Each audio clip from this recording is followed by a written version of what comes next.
Apreciados docentes, en este encuentro con ustedes quiero compartir algunas reflexiones relacionadas con nuestra labor, pero sobre todo desde el punto de vista de la fe.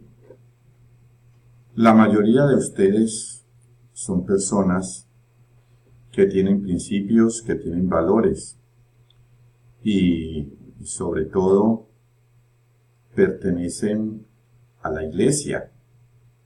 La mayoría de ustedes son bautizados y muchos son conscientes de esta condición que los hace discípulos del Señor. Por eso quiero compartir unas experiencias de tipo pedagógico y pastoral para que las tengamos en cuenta en este sentido, en este aspecto de la dimensión religiosa de la persona. Vamos a comenzar repasando un texto de la Sagrada Escritura, concretamente el Evangelio de San Mateo en el capítulo 4, versículo 18 al 20. Y andando junto al mar de Galilea, vio a dos hermanos, Simón llamado Pedro y Andrés su hermano, echando una red al mar porque eran pescadores. Y les dijo, seguidme, y yo os haré pescadores de hombres. Entonces ellos, dejando al instante las redes, le siguieron. Este texto nos sugiere a nosotros el llamado que el Señor nos ha hecho para ser docentes. En la perspectiva de la fe, en la perspectiva bautismal, nosotros hemos sido llamados por el Señor a cumplir una misión, así como le encomendó a Pedro y a sus compañeros el trabajo como fruto de este llamado y este seguimiento que ellos hicieron. Así también a nosotros el Señor nos ha llamado para que trabajemos por el reino de Dios en los ambientes donde nos ha colocado, y en este caso en las aulas, en nuestras instituciones, en nuestras comunidades educativas a las cuales pertenecemos y donde laboramos. Es muy importante para el docente que a su trabajo le dé una dimensión bautismal, una dimensión misionera, más allá de los conocimientos puramente humanos que son necesarios, lógicamente, para la promoción de la persona. Recordemos que la educación integral abarca esta parte tan importante en la vida del hombre como es la dimensión religiosa. Y no solamente nosotros. Tengamos en cuenta que los estudiantes que llegan a nuestras instituciones, en su gran mayoría, por no decir todos, pertenecen a familias creyentes, a familias cristianas. Es decir, que ya ellos, los padres de familia o sus acudientes, han infundido en nuestros alumnos la fe, han infundido los principios cristianos. O sea que a nosotros los docentes lo que nos corresponde como obligación, colaborarles en el cultivo de estos valores, de estas buenas costumbres. Digo obligación en sentido cristiano. Jesús dijo a los discípulos, el que quiera seguirme, que me siga, pero también advirtió que el que quiera seguirlo también tiene que llevar la cruz, renunciar a sí mismo, es decir, renunciar a tantas cosas que nos impide cumplir con nuestro deber de cristianos, cumplir con nuestro deber de discípulos del Señor. El Divino Maestro nos ha llamado para que seamos maestros, para que seamos educadores, es decir, que seamos testimonio, testigos de su evangelio en la institución donde nosotros laboramos y que lo debemos hacer como un servicio misionero. Lógicamente que hay diferentes opiniones al respecto y se respetan, claro, lo respeta la institucionalidad y la misma legislación. La pregunta es, ¿de qué manera estamos cumpliendo nosotros con ese deber misionero en el sitio donde nos toca trabajar? Analicemos un poco la realidad acerca de la manera como nosotros nos podemos situar frente a Dios y frente a nuestro trabajo. En el mundo existe el hecho religioso, pero también hay personas que piensan de manera diferente, como son los que no tienen la creencia en Dios, en el caso del ateísmo. Al respecto, hay una legislación en Colombia y en el mundo. Podríamos decir que hay tres clases de estados: el estado ateo, el estado laico, el estado confesional. El estado ateo en la Constitución se proclama abiertamente atea. En el estado confesional, el estado se proclama identificado con una religión. Y existe el estado laico, que no es ateo, tampoco es confesional, pero respeta las creencias de los habitantes, como es el caso de Colombia.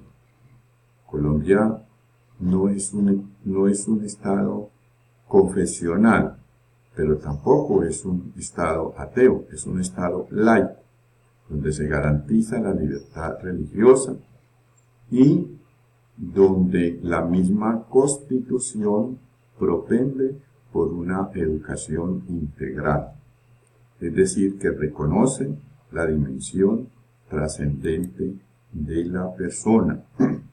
Por eso existe la Ley General de la Educación, que ustedes la conocen muy bien, y donde está la educación religiosa como área obligatoria y fundamental en los niveles de preescolar, básica y media, en las instituciones educativas estatales y no estatales.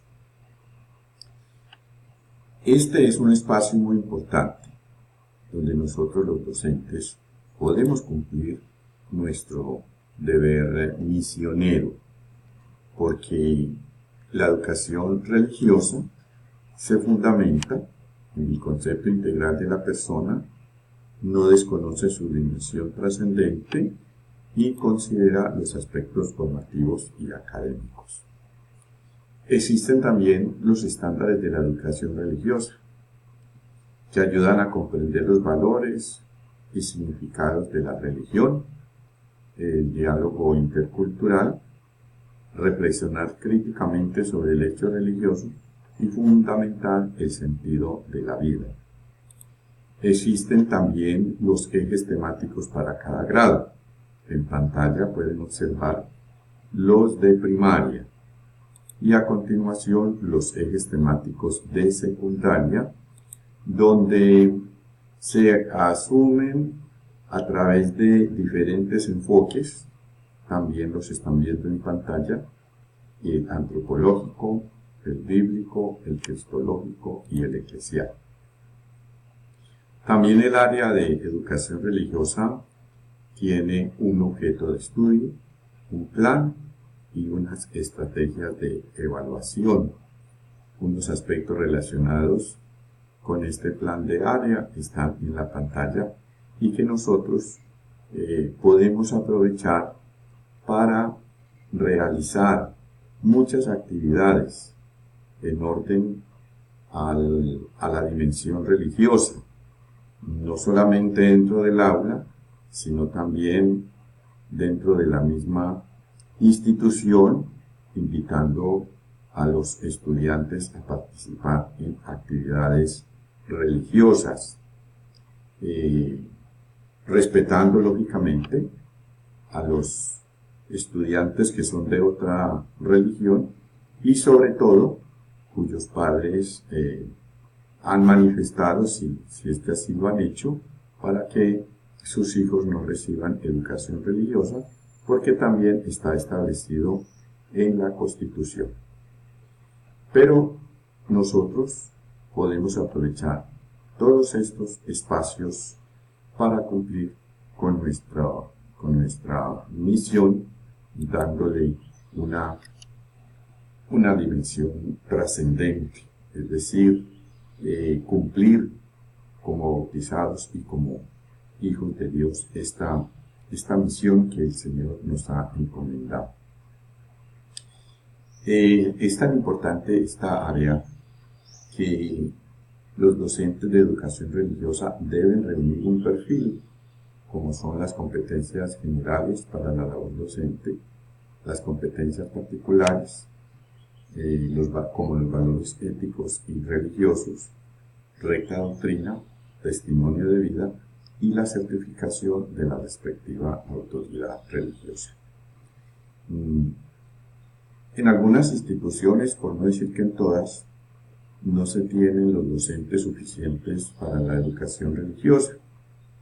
Por eso me estoy dirigiendo a todos ustedes para que de alguna manera, cuando les toque para llenar la carga académica, asumir el área de educación religiosa, lo hagamos en esta perspectiva y que si creemos que no tenemos las capacidades y los requisitos o que no conocemos bien el tema, pues consultar, investigar y sobre todo contar con la Iglesia.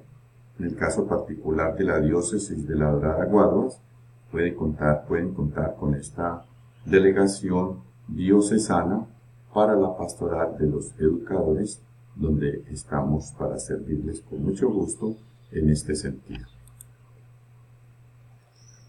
Esta reflexión de tipo pedagógico y sobre todo pastoral tiene fundamentos legales. Lo digo para que los docentes que quieran realizar actividades en las instituciones con el apoyo de la Iglesia lo pueden hacer, porque ahí en esta información están los artículos de la Constitución, las leyes, los decretos, las directivas, las sentencias de las altas cortes relacionadas con el área de educación religiosa escolar. Lo mismo los estándares de la educación religiosa de la Conferencia Episcopal. Pues no puedo agotar toda la información en este encuentro con ustedes, pero si tienen alguna inquietud, alguna pregunta, alguna consulta o algún servicio que se les pueda brindar, ahí está en pantalla la dirección de mi correo, la dirección de la delegación pastoral. Los invito a visitar también la página web de la Pastoral Educativa de la Diócesis La Dorada Guaduas y también el número de mi celular. Muchas gracias por su atención y que Dios los bendiga.